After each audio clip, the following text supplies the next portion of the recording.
So Caleb Schaefer, Portland Harbor Team Lead, is going to kick us off with the EPA presentation segment and introduce EPA's Assistant Regional Counsel, Elizabeth McKenna, as their presenter tonight. So Caleb, over to you. Thanks, Annie. Yeah, I'm happy to introduce Elizabeth McKenna tonight. You know, the Superfund program is an enforcement program.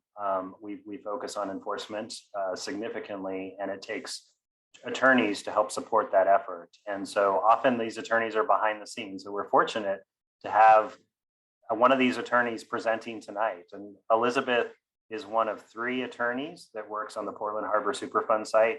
So we are also fortunate that it is such a large site that we have this level of support. We have 3 excellent attorneys working on this site. Elizabeth is one of them. And Elizabeth brings decades of experience, of Superfund specific experience, working on sites, working on enforcement. So she's an extremely valuable resource. She's a valuable contributor to this team, and we're happy to have her here tonight on this presentation. So with that, I will turn it over to you, Elizabeth. Great, thank you, Caleb. And thanks everyone for listening in. And I just wanted to give you a sense right up front about what I'm hoping to convey in this short presentation. So our goal is that you would understand how funding generally works at Superfund sites where there are potentially responsible parties. And the other goal is that you learn how Superfund funding has worked at the Portland Harbor Superfund site. And at the end, if you have any questions, I'd be happy to answer them. So next slide. So I'm going to talk first about how funding works generally at Superfund sites, not specifically at Portland Harbor site. And just a little bit of background. So next slide, a little bit of background on the enactment of the Superfund law, which is generally called CERCLA or Superfund. So in the 1980s, there were a lot of hazardous waste sites that were not cleaned up, and they posed serious threats across the country to human health and ecological risk. And as a result, rather than addressing these piecemeal with federal funds, Congress decided to enact a comprehensive statute that would give EPA the authority to clean hazardous waste sites up and to compel parties who are responsible for the contamination to perform and fund the work that needs to be done. And there were generally two types of work that were anticipated to be done at Superfund sites, and one is called remedial actions, and the other is removal. Remedial actions are basically large-scale, more complicated Superfund cleanups. Removal actions are supposed to be sort of short-term and less complicated, although a lot of removal actions last for a long time. And finally, what Congress wanted to do was to provide money in what's called the Superfund, provide money that is put into the fund through taxes on certain companies who are importing, manufacturing, or producing certain chemicals or hazardous substances. And that first tax was the beginning of our ability to actually have money to use on sites when no PRP or potentially responsible party steps up to do the work. So next slide.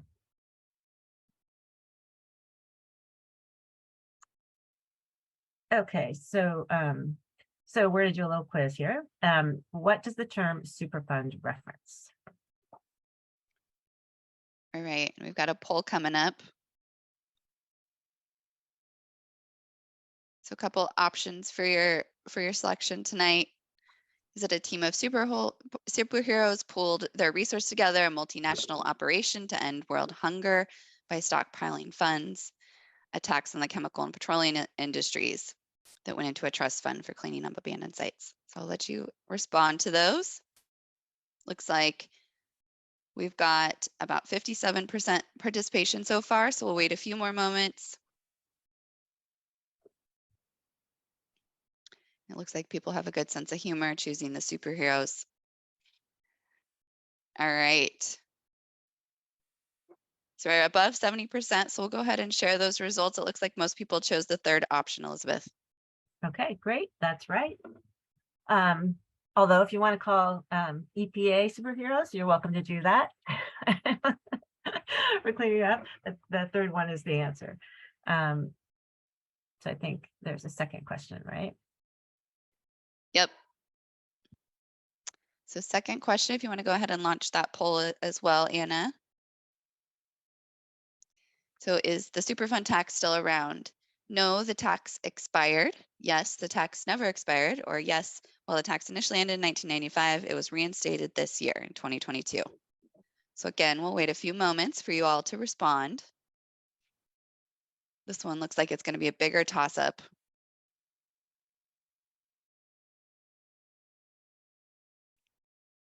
Okay, give it a few more minutes.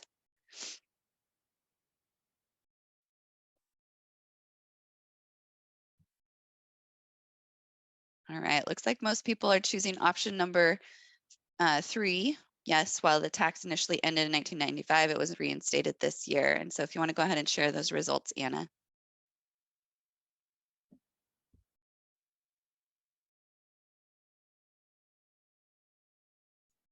All right. So, I mean, it's actually super exciting that Congress decided to reinstate the tax in July.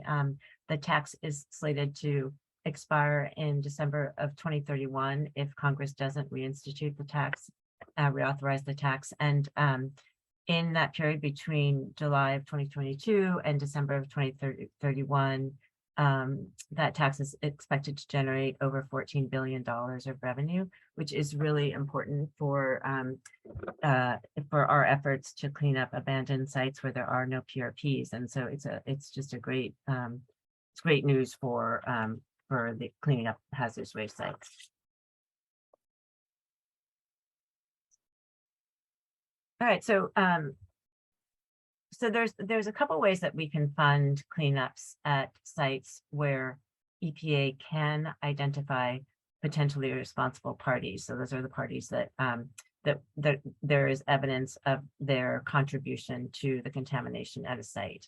And so the best option is if PRPs enter into agreements, settlement agreements with EPA to clean up a site and to fund EPA's oversight costs. And the reason that's great is because we always like to work cooperatively with parties. It's a lot easier and makes this cleanup much more smooth. And we just like to be able to talk to PRPs about what are their ideas about a scope of work. We can negotiate that and come up with a better, I think, plan for cleanup that we are all invested in. But if parties won't agree to settle with us, we have the option under the Superfund statute to issue what's called unilateral orders. And that means that we're issuing an order, the party does not sign it, we just issue it unilaterally, and we order them to conduct the cleanup and pay for that cleanup.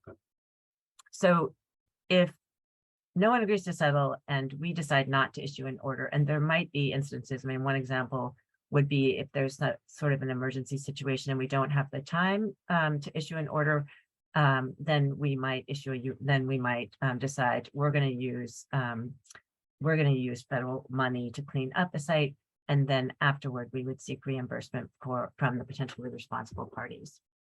So I'm sure that most people are aware of what the term allocation means, but where there is a site where there are numerous parties, then sometimes parties get together and they engage in an allocation process. And that means that they are trying to allocate the responsibility for cleanup and payment of costs among all the parties in a way that they think is fair and equitable. And they can use that allocation to approach EPA and use allocation to propose a settlement structure for the cleanup of a site. Next slide. So now I'm going to talk a little bit about how funding generally works at the Portland Harbor Superfund fund site specifically. So, so funding has and work has already been happening at Portland Harbor for remedial design, and so at the Portland Harbor site, we sort of have a mix of funding arrangements. The vast majority of the project areas are under settlement agreements with potentially responsible parties where they've agreed to conduct the remedial design and pay oversight costs for EPA.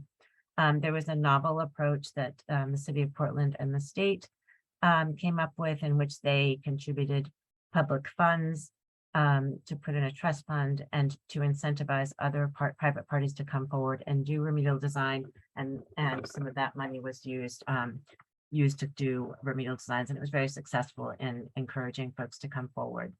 And we do have 2 project areas where we had to issue unilateral administrative orders for the remedial design and for EPA costs.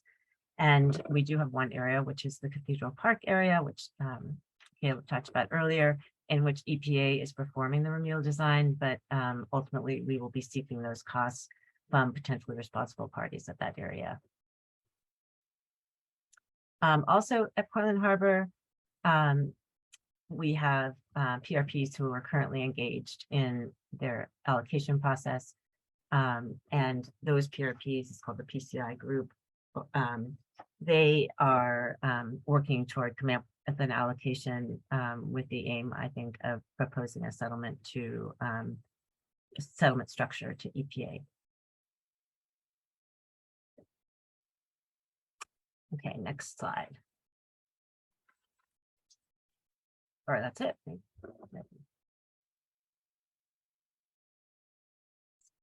Oh, so yeah, we talked about.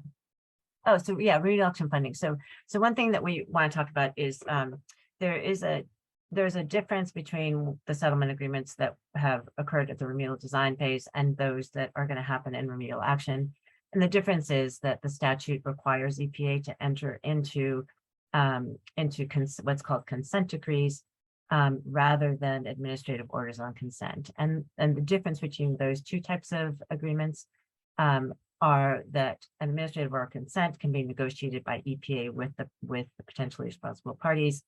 A consent decree requires the United States Department of Justice to engage in the settlement discussions, and the Department of Justice lodges that consent decree with the court, and the court would then have to approve it.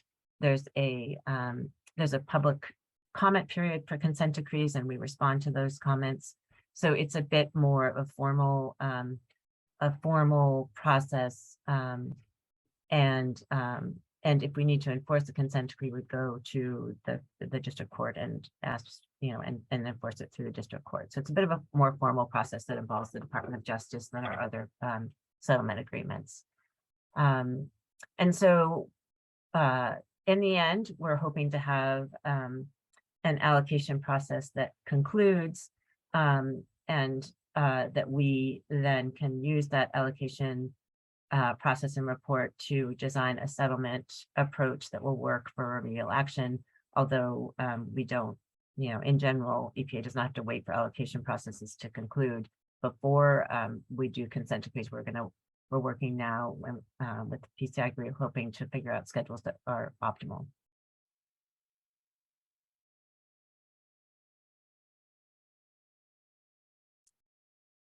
Okay. All right.